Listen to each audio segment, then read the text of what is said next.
Okay, this is Sand Driving 101. Stay tuned for all the tips and tricks and information I can give you for driving on sand. This is a nice light little Suzuki and it's on 10 psi.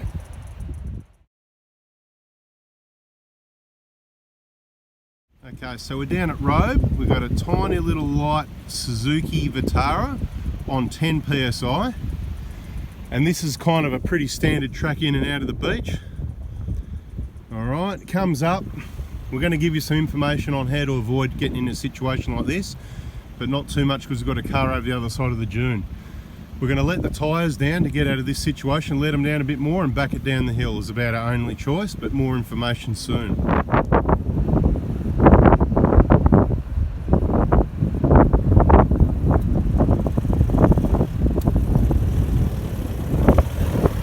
Nicely done.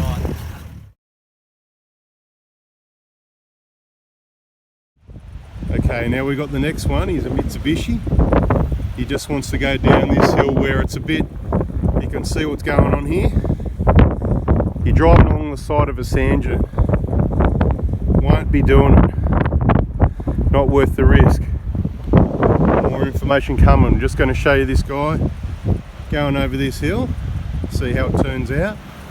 I made suggestions about doing a bit of track building, moving some sand from the high side to the low side. One went down, you saw that. Did okay, but it started squirming off to the side a little bit. A bit of luck involved. He's having trouble getting going from where he is. We're going to have a look down there, eh? Alright, here he comes. He's back down along the beach. Going for it. Keep it moving. Oh, yeah. Stop and have a rest here though. His blood will be pumping now. Stop and have a rest if you want. Hell yeah. You want to be higher.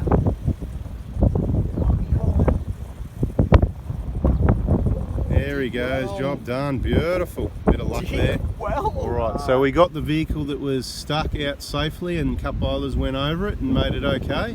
But we've decided probably not the best track, so we're going to use another track to get to the beach.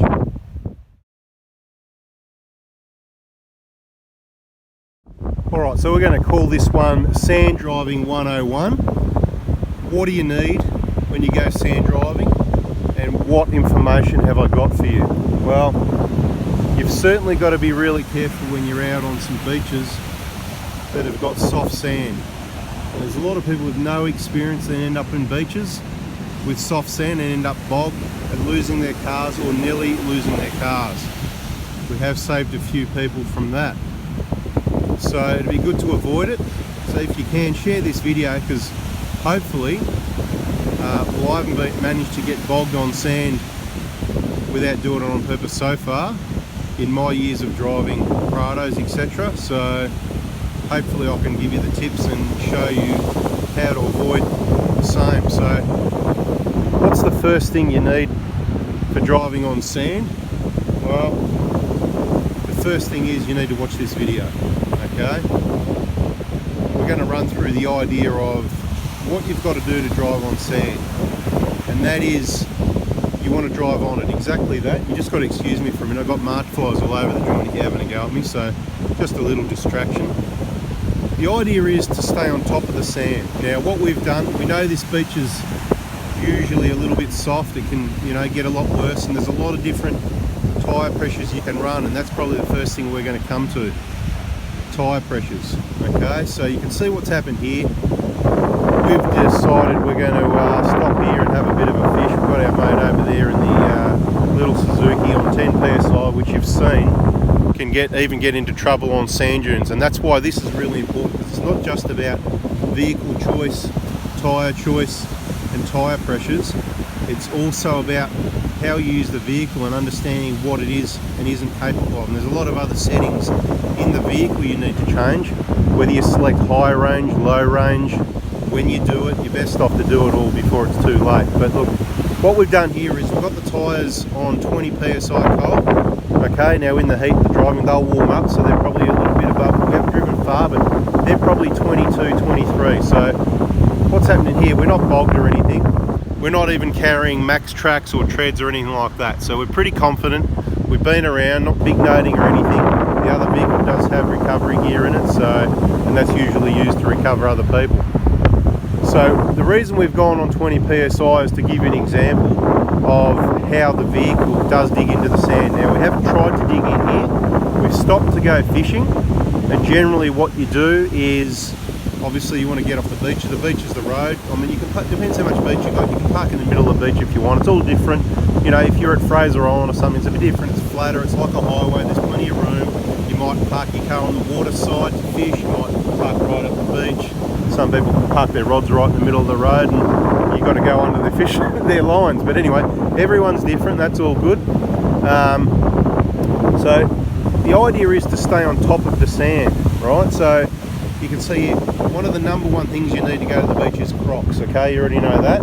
Now the girls hate them, but Crocs is what you need. There they are. We're going to slip those on to show you what happens with sand. Now all sand's different. There's coarse sand, fine sand. Now you can just see where I've been walking, see these footsteps, you know. Same as we sink in, right? So does the vehicle, and it's a lot heavier. So it's about understanding your weight. The more weight you've got, the more of this situation you're going to have. So you want to stay on top of the sand. So how do you do that? The best way to stay on top of the sand is let your tyres down, right? It does a number of things to help you besides you keep you on top of the sand so you don't get stuck. It's easier on the vehicle, right? So, you know, heating up the engine coolant and the transmission and all the other running gear for that matter. You may as well do it the easy way. Like this bloke over here, look at him, he's doing it the easy way. Right. Hopefully we see that rod buckle over and we get a bit of fisho action blended in, right? So how far do you let your tyres down? Well, that's a good question because, again, different places, different sand. You know, if you're on Fraser Island, it's pretty firm beach. You could pretty well get away with that main beach on full tyre pressures, but look, don't do that. If you're going to stick to the main beaches that are like highways, I'd probably suggest about 25 psi because that's going to keep you out of trouble generally if you hit a little bit of the inland tracks in and out a little bit. But if you're going to be on those inland tracks extensively, you probably want to go down to, and when I say 20, that depends on conditions. Quite often 20 will keep you out of trouble on Fraser, and you're going to be back out onto the main beaches as well. So you've got to have a balance of going to a low pressure, but not too low because, you know, at speed and that sort of thing, and change your direction when you're on low pressure, that's where you can end up in trouble as well. You don't want to do any fast turning maneuvers when you're traveling at speed on low pressure, especially on sand, because the tyre digs in. Okay, this can happen obviously even not on low pressures, but it can be worse. So you just want to be really careful of that. Gentle steering movements in sand. So the faster you're going, the more gentle they've got to be. And if you're going slow, they've got to be gentle as well. This is the next thing that digs you in. So pressure, you want to stay on top. By letting the air out, it spreads out the bottom of the tyre because that's the flat part, right? It's only flat on the bottom. Spreading your footprint. So if your footprint's double as long, you've just divided the weight of the vehicle on that tyre by 2, so there's half as much pressure. So you're only going to dig in kind of half as much, if you know what I mean, and so on. So we'll get to more detail on what pressures and how much and how that affects things shortly. But the next thing I suppose is I wonder if you can actually hear me, because we're out here, a bit of a breeze blowing. It's not too bad. I'm not too sure how the sound's going to go, but I hope you enjoy the scenery and a bit of the natural ocean roaring in the background. Hopefully it's not too much. Anyway, we're not going to do any of that sort of voiceover editing, whatever. It's just what it is, so hopefully it works out. Now, when you turn, that's the next thing that digs in. So when you come to an exit off the beach, which there's a couple exits up this way, there's the first one this way, which is where they panic and think they've got to take that one. They think they're at the end because there's a bit of a point there you can't get past. The best track is the one right at the end, so you can always go to the end and have a look and get the right one. Experience helps, I suppose. So turning, so here's a bloke, he's come down the beach, he's going to have a look and see whether it's dodgy or not, or did you decide walking's the best option? That's probably a good idea from there. So we're getting distracted again, aren't we? Anyway, turning, so when you get up to these sort of places like that exit and you need to turn to head up the beach, you want to have a little bit of momentum because generally you're going to be going uphill. Generally it could be a bit softer sand than usual. Here we go, we've got someone going past, so that's good. Let's have a look at that.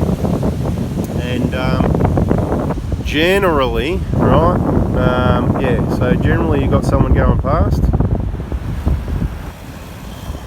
and people have been going up and down the exits, what I'm trying to say, right? So you're easily distracted, right? So you got soft sand, you're going up a hill, everyone's been going up and down. Some people don't want to let their tyres down, they've been digging holes, churning up, fluffing it up. Now, a little bit more momentum to get up there, but you don't want to get to it, like let's watch these guys, see what they do. You don't want to get to it and turn sharply, because that's going to dig you in. You're going to lose a lot of speed. You're better off having the speed off yourself. So these guys, they're a bit nervous, and fair enough. They're right up the top of the beach already, which is hard to make a turn. So if you come down onto the firmer beach where the water is, but it's not always firmer. So I mean, there's a whole lot of information. If you haven't already, subscribed so you don't mix the next videos on sand driving. You want to get down on the firmer stuff, but not always. It all depends on the beach. We're not going to be able to fit it all in this video. And you want to come in a nice open sweeping turn, not a sharp one, and then once you get it straight, a bit of momentum up the hill. Always remembering when you go over these dunes where the track is there another vehicle coming the other way? So always be looking for that and ready to stop dead. You can always back down and have another go, okay? Ready to stop if you've got someone oncoming, or make sure you keep left. Sand flags are a good idea. Here we go, we've got another vehicle coming down. It's like peak hour. Thought we had a quiet spot here. Well, this will be good. We'll watch this boat go past. One of the locals, so he knows to stay up on the top of the beach too. Around here, that's a good idea to stay up on top of the beach. Bada boom, bada bing, bada boom. Okay, so tyre pressure. Let the tyres down. What pressure? Like we said, Fraser, 25 there, 20 inland. Look, there's other places. Fraser's pretty easy sand driving. I'll probably say it's a pretty good spot for you to get started. There's other places, and whether it's different places on the west coast. And when I say west coast, probably west coast of Tassie, the south coast, southwest coast, you know, Victoria, you can't drive on beaches, but South Australia, the beaches vary around every headland. It can be different. One side can be different to the other. Same in WA, all sorts of things along that south coast there. So it pays to know the beach a bit. If you're not sure, it's worth taking a walk to see what the beach is like before you drive onto it. Because some beaches, I'll say that you might not get back off, well, if you got all the right gear. So tyre pressures on these beaches and conditions like this, ideally, you really wouldn't want to be any higher than 16, and you may need to go 15, 14, that sort of thing. It's a good idea to start at a higher pressure on an easier beach, so you get to a feel for sand driving, practice some turns and things to see what it feels like. And then you know you can still go down. You can go 18, 16, see what it feels like, play around with it a bit, rather than go straight down to 14 and you think you're sweet, and you probably are sweet, but you're not going to get any experience with what to do when it's a little bit harder, you know. Practicing those turns in 18, 20 PSI where you go, whoa, rather than letting it down where you get away with those turns. Because one day when you're on 14 or 12, the sand's going to be that soft, that's not good enough, and you can't turn, you're going to need to go lower. So I hope you get what I mean. Practice with that a little bit. Now, you don't want to leave your tyres lower than about 15, 14 for too long. Be gentle. You've just got to watch it in those ruts and turns. You don't want to pop the bead, you know, where the tyre joins the rim. The side off the tyre, and you fill it with sand, and it gets messy, and you're already onto your spare then, okay? So let's just run through a few things. So most important things that you need to go on the beach, right? One of the most important things if you're inexperienced is probably a couple of mates, maybe with experience ideally. You're going to need some recovery gear, basic recovery gear like a snatch strap and recovery points, recovery shackles, sorry. You know, the vehicle may have sufficient tow points on it already. You know, bridles to equalisation strap, you know, between the points at the front.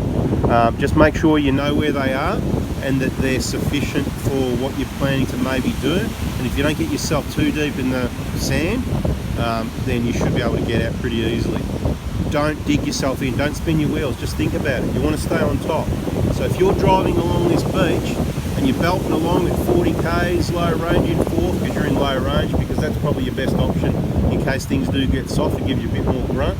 We might move the car soon before this tide comes in, and we really will be talking business then. Tide is coming in. We haven't got a lot of beach here, have we? So not too much longer at this spot. We're going to get it out of here and possibly let the tyres down a bit more. Make sure you've got something to let the tyres down. A compressor's a good idea. You can always pump them up later back somewhere, but a compressor's a good idea. definitely have something to let the tyres down, right? So the sort of things you need, we'll just have a look what we got here, right? The basics, okay? You can use a tyre deflator like that, right? You don't have to use one of those. Or you can just use, what do we got? Let's try and find here. It's in the pocket here, it's ready to go. Just a cheap pencil gauge like that, they're very accurate. You just use the back of it, just the back of it there, that little divot there to, you know, let it down. So you need to be able to let your tyres down. Your probably next most valuable tool is your shovel. Don't go on the beach without a shovel, and have it handy somewhere to get to like that. It's not taking up any space in the car. It's always with you. You've got a portable toilet, and you can make a track and dig yourself out of just about anywhere. Chainsaw and a shovel, just about anywhere, depending on weather conditions. Alright guys, so let's bag it up and see if we can get out of this spot, and if not, we'll let the tyres down a bit more.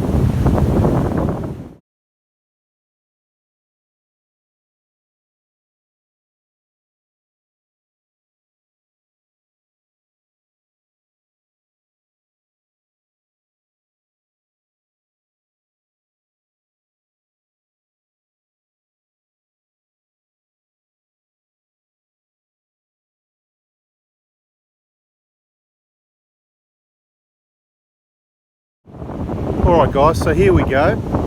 Had a bit of a muck around on 20 psi. We haven't let the tyres down anymore yet.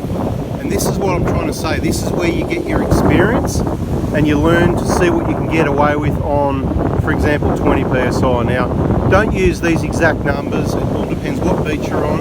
As I said, your best option is always to go with a mate or a couple of mates, probably 3 cars, and people with experience if you can.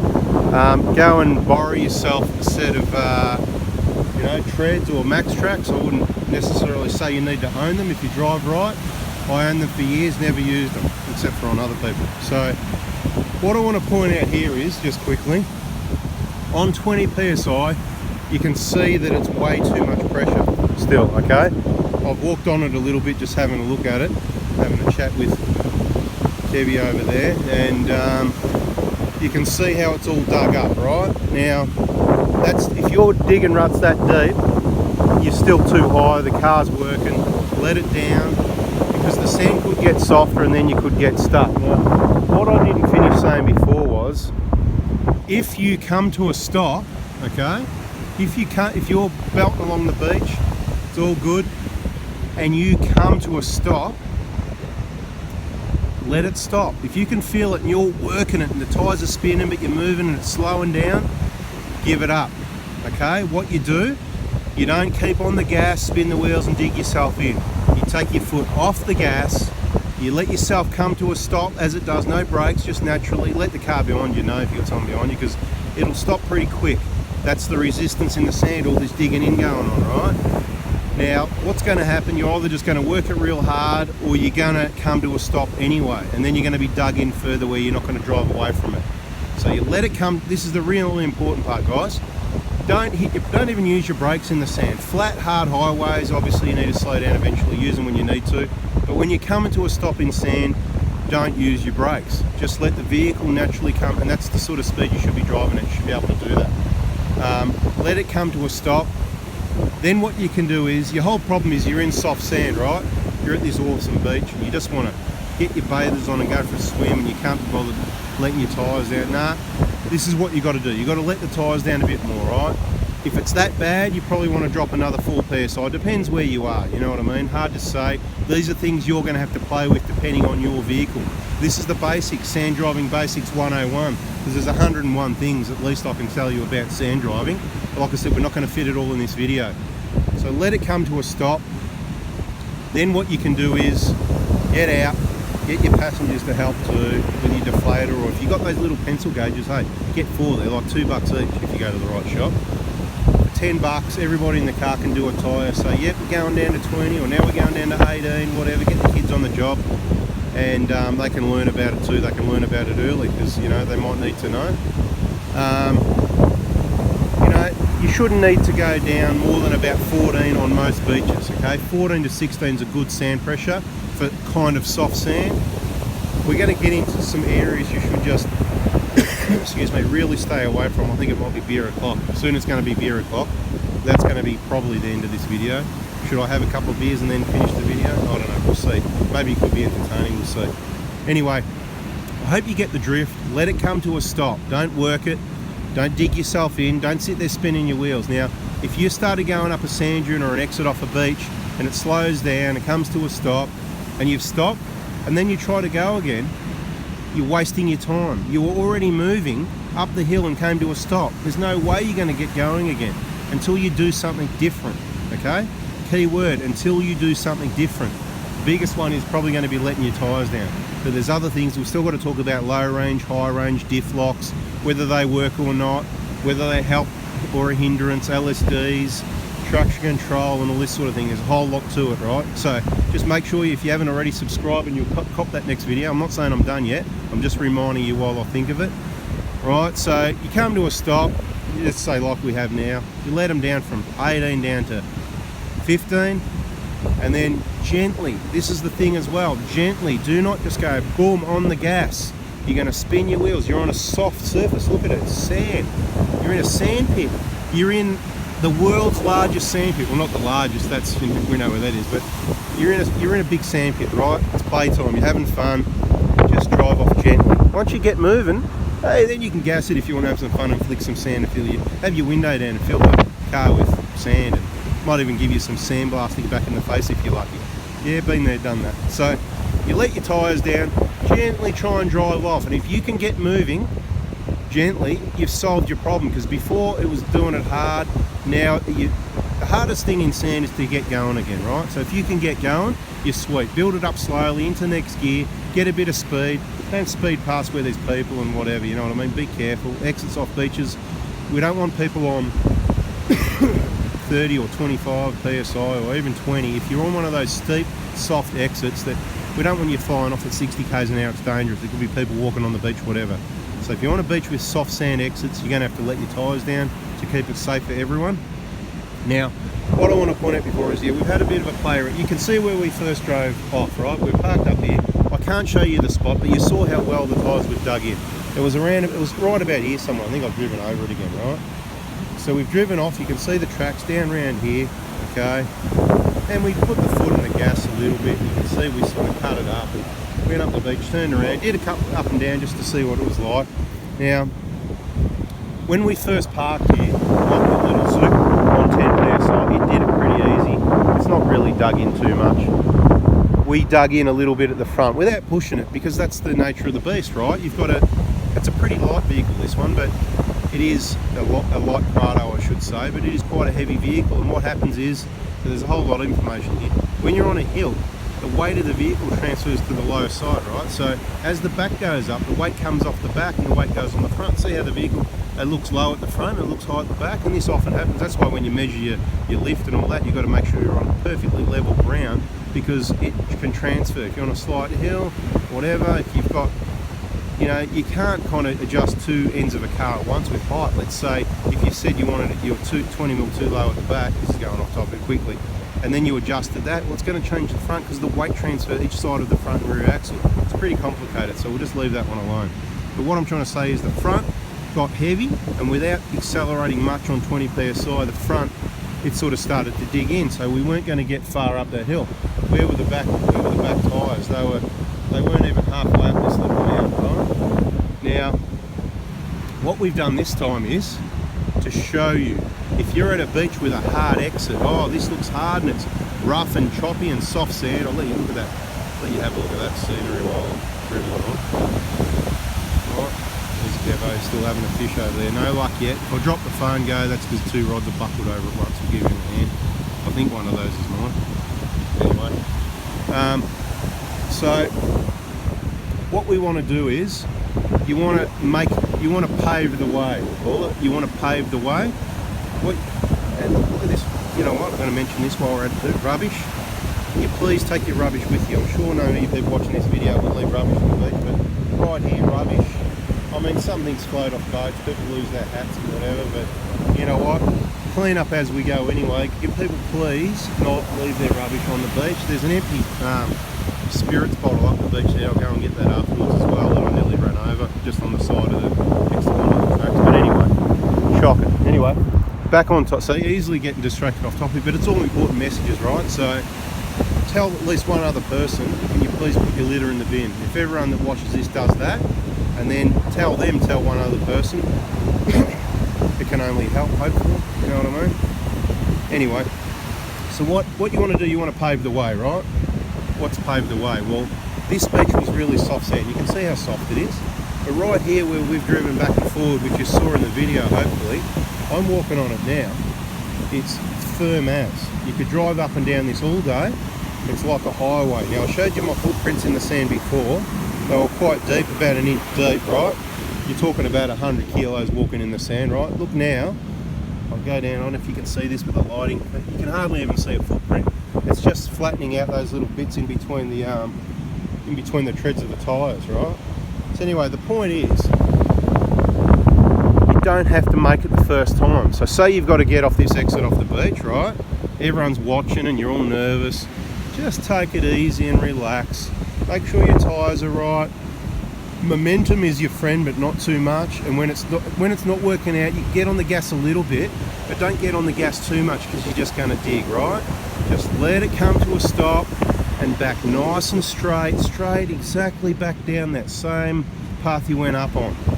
And then at the bottom when it's flat again, or you're in the firmer wet sand at the bottom, depending what beach you're at, you might be at Fraser Island going across Inskip Point, not Inskip Point, or you know, Orchard Head, whatever it's called up that end, the other end, you know, too many names of places I forget. What's it called? That up the end there, damn it, you know, before the Champagne Pools, you know what I'm talking about if you don't look it up. We've got people coming up the beach, so that's awesome, we'll watch them go past. But what you want to do is, you want to just go up, down slowly, and that's what I've done here. You saw in the video, and it's kind of like paved the way for us to go up. We're going to give these guys a bit of a video as they go past. Bada boom.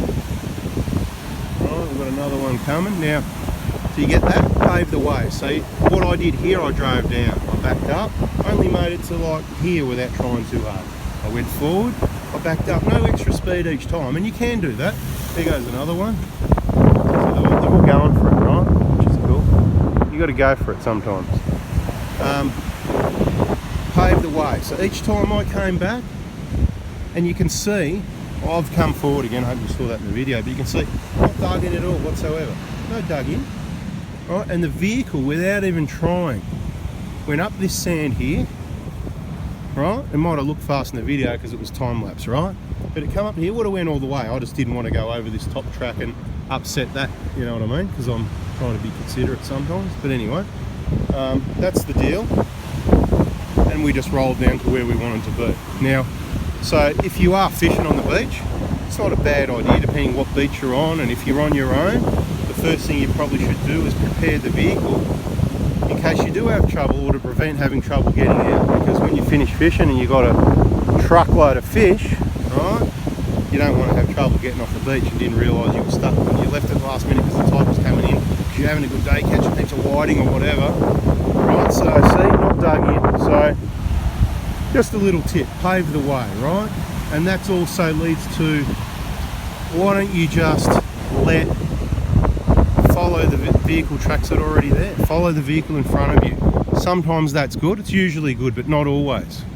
Okay, so you saw a free hat down there on the beach. Hats everywhere, what's going on? Here's another one. I found that many hats. I was at Lake Epilock the other day. There was a number of hats there as well. Here's another one. What's this?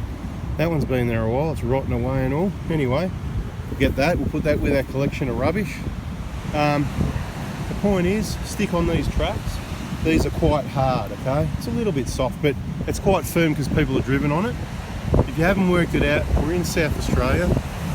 We're not far from Robe, and quite a lot of the beaches from here down along a lot of directions the other way also to Carpenter's Rocks this direction, and a lot of the beaches going further north of Robe can get quite soft and steep.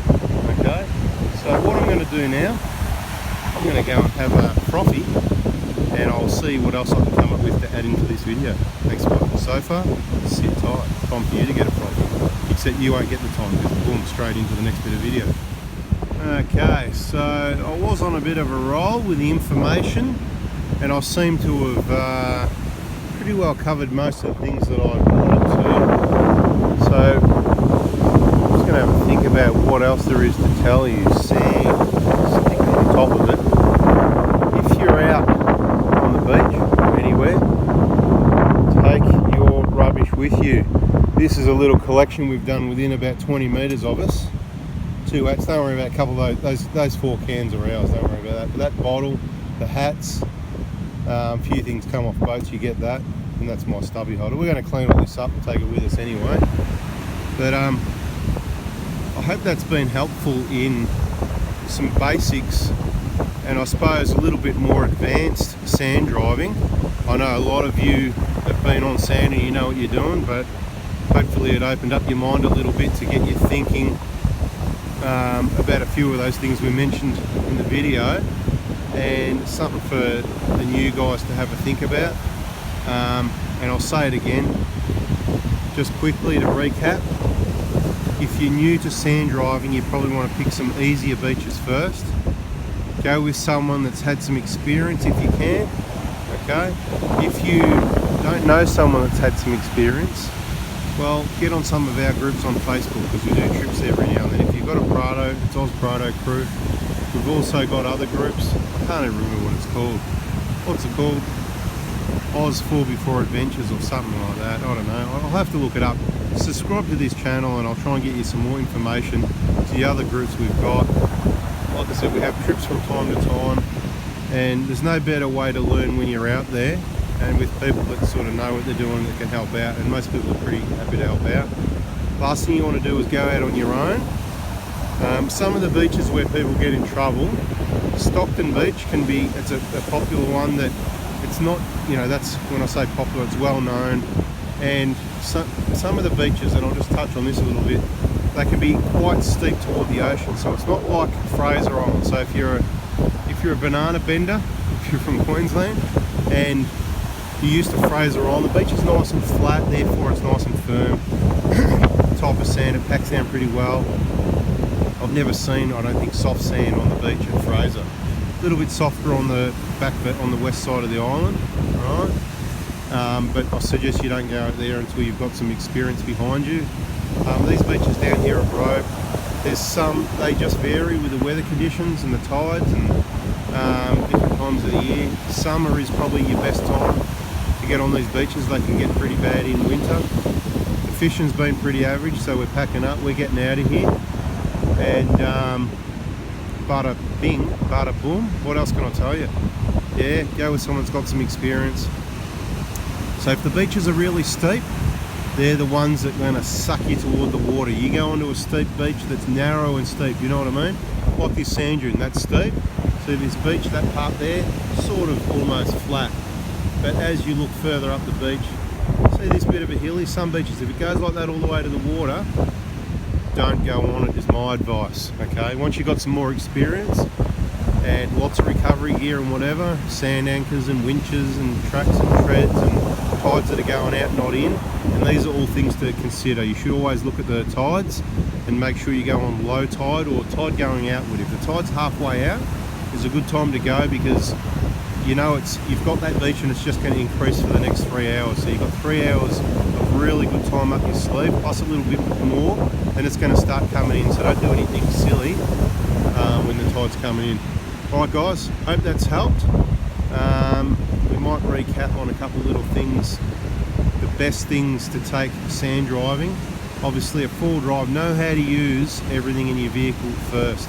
Low range, diff locks, traction control off and on, and you know, all sorts of stuff like that. Be prepared and let your tyres down. Have equipment to do that, and do it before you get stuck ideally. A compressor to pump up your tyres. I do like the ARB compressor. You get the double pumper if you want, but what's the hurry? I've used the standard, whatever it is, whatever CKM 812, whatever it is, in the 120 for about nearly 6 years. That's been fine. We had a portable compressor before that, that was fine as well. Just save space in the car. We're touring with a family usually, so we need maximum space in the vehicle to be able to travel light, so the compressor goes under the bonnet, and the shortest wires to the battery is best as well. and we've got one of those to install into this vehicle, which isn't actually installed yet. So yeah, you can go on the beach without a compressor if you know that when you come off the beach you can get to a servo or somewhere to pump up the tyres, or your mate's going to help you out, sort of thing. But it is good if everyone's got their own compressor. You definitely need to be able to let the tyres down and read the pressures. Don't take a stick with you. I'd suggest at least two things. Have a backup plan. You might have one of those quick deflators, and you might also have a pencil gauge just to double check it, or you can have 4 pencil gauges and your passengers can help out. Don't dig yourself in, we covered that. Don't dig, let it come to a stop, gently get going again. Let your tyres down, make sure you know how your vehicle works. We might talk about how the buttons in the vehicle, how they work later in this video, or it might be the next video. If you haven't already, subscribe, turn the bell on so you get notified when you get the next most important information. Alright guys, thanks for watching, hope you enjoyed it, see you.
Well, the 150 made it up on 16 psi. Another bend back down beyond those bushes. I felt it was a bit soft, so as I came around and I saw this, I figured the sand would be similar, and dropped it down to 16 because I always want to be able to go a bit further. And 16 did it, but just because someone's really made a mess of it here. As I said, this hill's a little bit harder because it's a little bit soft sand, but we've had people here that don't know what they're doing with high tire pressures digging holes, which means you can't keep your momentum, you're bouncing around, and makes it a bit harder. But we got over it all right on 16. This vehicle, we let the tyres down a bit more as well, but it's very light, so even though the pressures are low, they're still very round. And this is a classic case of what you don't want to do when you're backing down. You've got to concentrate to stay in the ruts and stay in the track where you're going backwards. This is a bit of missteering and put the vehicle over that side, and it's a little bit awkward now, but we'll sort it out. We're lowering the tyre pressures at the moment, and then we'll just get it on the track and give it another crack and get up there. We might even fill some of the holes up the top a little bit, make it easier for people.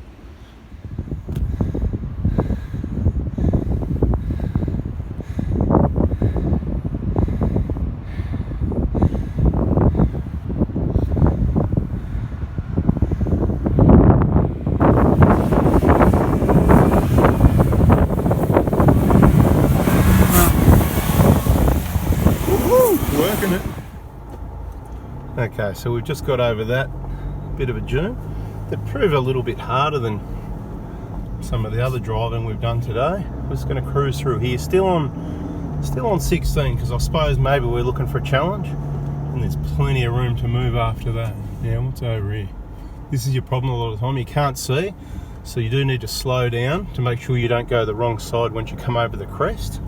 And also in case there's someone racing up the other side, because it's a hard one and they need a bit of momentum. So either way, people need to be keeping an eye out on those crests for oncoming vehicles, because you want to stop at all costs. It doesn't matter if you're going to get stuck or whatever, better than a head-on, right? So keep your speed safe.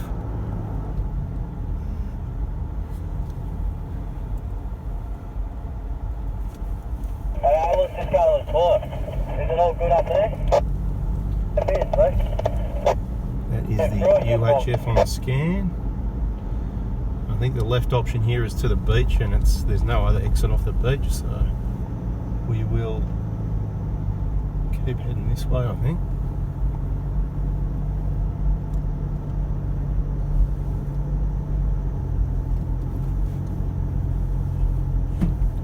This is all quite firm sand, so sort of stuff where you wouldn't have any issues.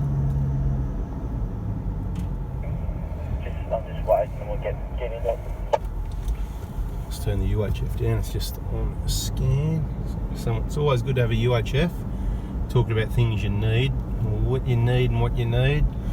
It's very, you know, there's a number of things you do and don't need, if you know what I mean. So that one's, yeah, you can discuss that one, because it depends on your driving skills and your whole vehicle setup, but it's always wise to have a UHF if you're travelling anywhere. Just going to wait here for a minute and not lose my following vehicle. I'll call it my recovery vehicle, but I think I'm the one that recovers in. Anyway, it's all good.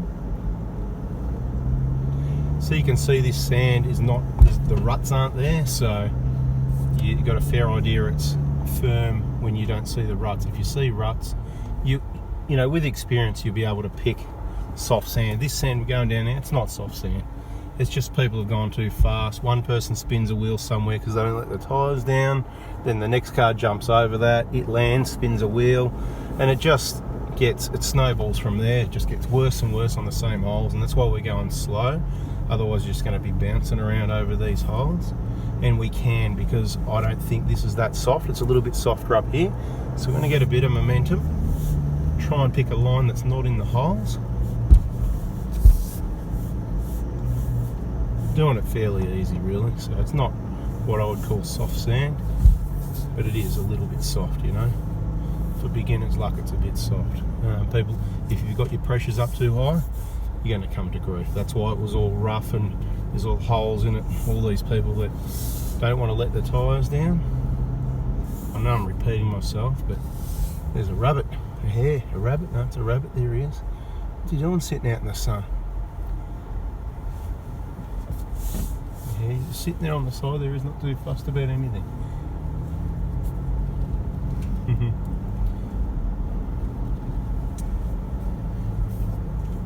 This is all the tracks in around the dunes out the back of Robe. There's a lot of tracks out here.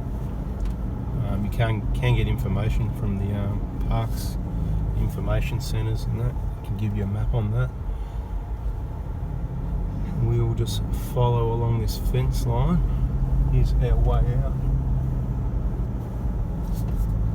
for today. So on that note, we'll end the video. Hey guys, thanks for watching. If you haven't heard me say it already, subscribe, turn notifications on. Give us a thumbs up if you like the video. See ya.